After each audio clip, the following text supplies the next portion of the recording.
നമസ്കാരം. രാജ്യവ്യാപക സെൻസസ് നടപടികൾക്ക് ഇപ്പോൾ രാജ്യത്ത് തുടക്കം കുറിച്ചിരിക്കുകയാണ്.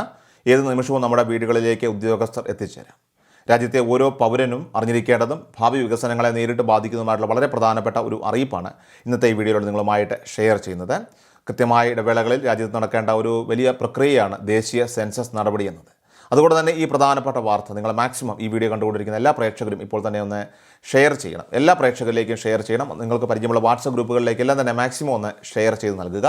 അതുപോലെ നിങ്ങളുടെ സംശയങ്ങൾ തീർച്ചയായിട്ടും കമൻറ്റ് ബോക്സിലൂടെ ചോദിക്കാവുന്നതാണ്. നമുക്ക് പ്രധാനപ്പെട്ട വിഷയത്തിലേക്ക് വരാം. കൃത്യമായ ഇടവേളകളിൽ രാജ്യത്ത് നടക്കേണ്ട വലിയൊരു പ്രക്രിയയായിട്ടുള്ള ദേശീയ സെൻസസ് നടപടികൾക്ക് ഒടുവിൽ ഇപ്പോൾ തുടക്കം കുറിക്കുകയാണ്. നമുക്കറിയാം, ഇതിനു മുൻപ് അവസാനമായിട്ട് രാജ്യവ്യാപകമായിട്ടൊരു സെൻസസ് നടക്കുന്നത് 2011 അതിനുശേഷം നീണ്ട വർഷങ്ങളുടെ കാത്തിരിപ്പിന് ശേഷമാണ് ഈ വിവരശേഖരണം ഇപ്പോൾ പ്രായോഗിക തലത്തിലേക്ക് വരുന്നത്.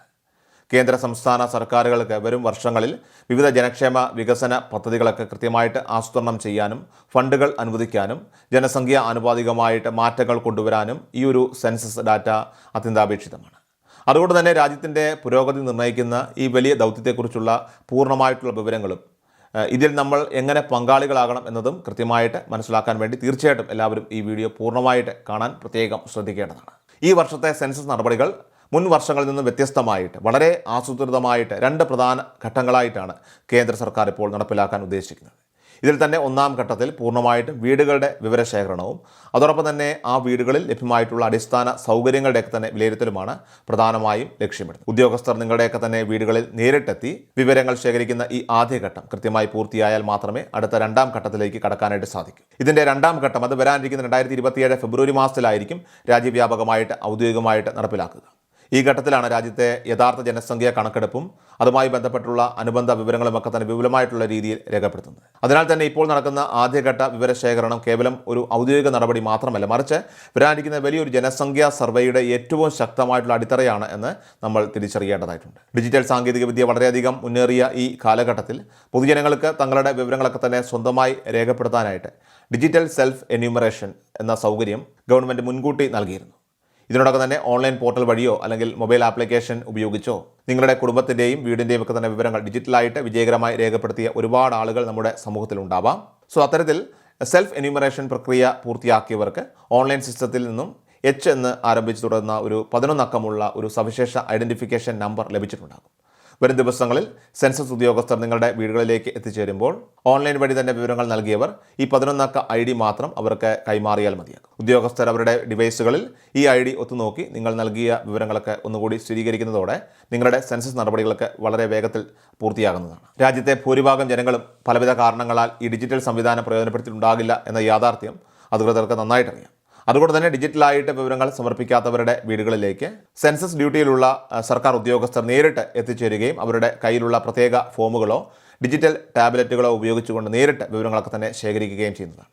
ഈ ഘട്ടത്തിൽ നിങ്ങളുടെ വീടിനെയും കുടുംബത്തെയും കുറിച്ച് കൃത്യമായ ധാരണ ലഭിക്കുന്നതിനായിട്ട് രൂപകൽപ്പന ചെയ്ത ഏകദേശം 34 ചോദ്യങ്ങളടങ്ങിയ ഒരു വിശദമായിട്ടുള്ള ചോദ്യാവലിയാണ് ഉദ്യോഗസ്ഥർ നിങ്ങളുടെ മുന്നിൽ അവതരിപ്പിക്കും. ഈ ചോദ്യങ്ങൾക്കൊന്നും തന്നെ സങ്കീർണമായ മറുപടികളല്ല നൽകേണ്ടത്, മറിച്ച് വീടിൻ്റെ അവസ്ഥകളെ പ്രതിഫലിപ്പിക്കുന്നതുമായിട്ടുള്ള ലളിതമായിട്ടുള്ള കാര്യങ്ങളാണ് ചോദിച്ചറിയുന്നതിനാൽ തന്നെ യാതൊരുവിധ ആശങ്കകൾക്കും ഇവിടെ സ്ഥാനമില്ല. എല്ലാ കാര്യങ്ങളും കൃത്യമായി പറയുക.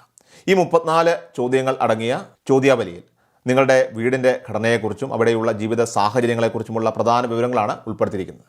അതിൽ നിങ്ങളുടെ വീടിൻ്റെ കെട്ടിട നമ്പർ, സെൻസസ് വീട് നമ്പർ എന്നിവയ്ക്ക് പുറമെയായിട്ട് വീടിൻ്റെ തറ, ചുവരുകൾ, മേൽക്കൂര എന്നിവ നിർമ്മിക്കാൻ ഉപയോഗിച്ചിരിക്കുന്ന പ്രധാന സാമഗ്രികളൊക്കെ തന്നെ എന്താണെന്നും അതുപോലെ തന്നെ വീടിൻ്റെ ഇപ്പോഴത്തെ അവസ്ഥ എന്താണെന്നും ചോദിക്കും. കൂടാതെ കുടുംബനാഥൻ്റെ പേര്, ലിംഗഭേദം, കുടുംബാംഗങ്ങളുടെയും താമസിക്കുന്ന ദമ്പതികളുടെയും ഒക്കെ തന്നെ എണ്ണം, പട്ടികജാതി പട്ടികവർഗ വിഭാഗത്തിൽപ്പെട്ടവരാണോ എന്നുള്ള കാര്യം, വീട് സ്വന്തമാണോ വാടകയ്ക്കാണോ എന്നുള്ള വിവരം രേഖപ്പെടുത്തും. നിങ്ങളുടെ വീട്ടിലെ കുടിവെള്ള സ്രോതസ്സ്, വൈദ്യുതി അല്ലെങ്കിൽ വെളിച്ചത്തിൻ്റെ മാർഗം, ശൗചാലയ സൗകര്യം, അതിൻ്റെ ഡ്രെയിനേജ് സംവിധാനം, പാചകത്തിന് ഉപയോഗിക്കുന്ന പ്രധാന ഇന്ധനം അതായത് LPG, PNG എന്നിവയും ഇതിൽ ചോദിക്കും. ഇതിനോടൊപ്പം തന്നെ വീട്ടിൽ ലഭ്യമായിട്ടുള്ള ഉപഭോക്തൃ വസ്തുക്കളായിട്ടുള്ള റേഡിയോ, ടെലിവിഷൻ, അതോടൊപ്പം തന്നെ internet connectivity, laptop, computer, telephone, smart ഫോണുകൾ എന്നിവയുടെയൊക്കെ വിവരങ്ങൾ, യാത്രാ സൗകര്യങ്ങൾക്കായി ഉപയോഗിക്കുന്ന സൈക്കിള്, മോട്ടോർ സൈക്കിള്, കാറ് തുടങ്ങിയ വാഹനങ്ങളുടെയൊക്കെ തന്നെ വിവരങ്ങളും കുടുംബത്തിൽ പ്രധാനമായിട്ടും ഉപയോഗിക്കുന്ന ഭക്ഷ്യധാന്യങ്ങളും ഒടുവിൽ ഒരു മൊബൈൽ നമ്പറും ചേർത്താണ് ഈ ചോദ്യാവലി പൂർത്തിയാകുന്നത്. വികസിത ഭാരതം എന്ന മഹത്തായിട്ടുള്ള ലക്ഷ്യം മുൻനിർത്തിക്കൊണ്ട് കേന്ദ്ര ഗവൺമെൻറ് നടപ്പിലാക്കുന്ന ഈ വൻകിട പദ്ധതി വിജയിക്കണമെങ്കിൽ പൊതുജനങ്ങളായിട്ടുള്ള നമ്മുടെ ഭാഗത്തുനിന്നും പൂർണ്ണമായിട്ടുള്ള സഹകരണം ഇവിടെ വളരെ അത്യാവശ്യമാണ്. നമ്മൾ നൽകുന്ന ഓരോ വിവരത്തെയും അടിസ്ഥാനമാക്കിയാണ് ഒരു പ്രദേശത്ത് ജനസംഖ്യ കൂടുതലാണോ കുറവാണോ എന്ന് കണ്ടെത്തുന്നതും അതിനനുസരിച്ച് അവിടെ പുതിയ റോഡുകളായിക്കോട്ടെ, കുടിവെള്ള പദ്ധതികൾ, വലിയ ആശുപത്രികൾ, മറ്റ് അടിസ്ഥാന സൗകര്യങ്ങൾ എന്നിവയൊക്കെ തന്നെ അനുവദിക്കേണ്ടതുണ്ടോ എന്നുള്ള കാര്യം കേന്ദ്ര സംസ്ഥാന സർക്കാരുകൾ തീരുമാനിക്കുന്നു.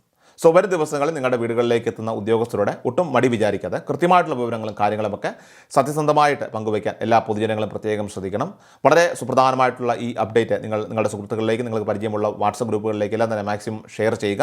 ഇതുപോലുള്ള ഔദ്യോഗികമായിട്ടുള്ള അറിയിപ്പുകൾ, ഉപകാരപ്രദമായിട്ടുള്ള വാർത്തകൾ, അപ്ഡേറ്റുകളൊക്കെ തന്നെ നിരന്തരം ലഭിക്കുന്നതിനായിട്ട് ഇപ്പോൾ തന്നെ നമ്മുടെ ചാനൽ മറക്കാതെ സബ്സ്ക്രൈബ് ചെയ്യാനും അതോടൊപ്പം ഫേസ്ബുക്കിലും ഇൻസ്റ്റാഗ്രാമിലും വീഡിയോ കാണുന്നവർ തീർച്ചയായിട്ടും നമ്മുടെ പേജ് ഫോളോ ചെയ്യുവാനും പ്രത്യേകം ശ്രദ്ധിക്കുക.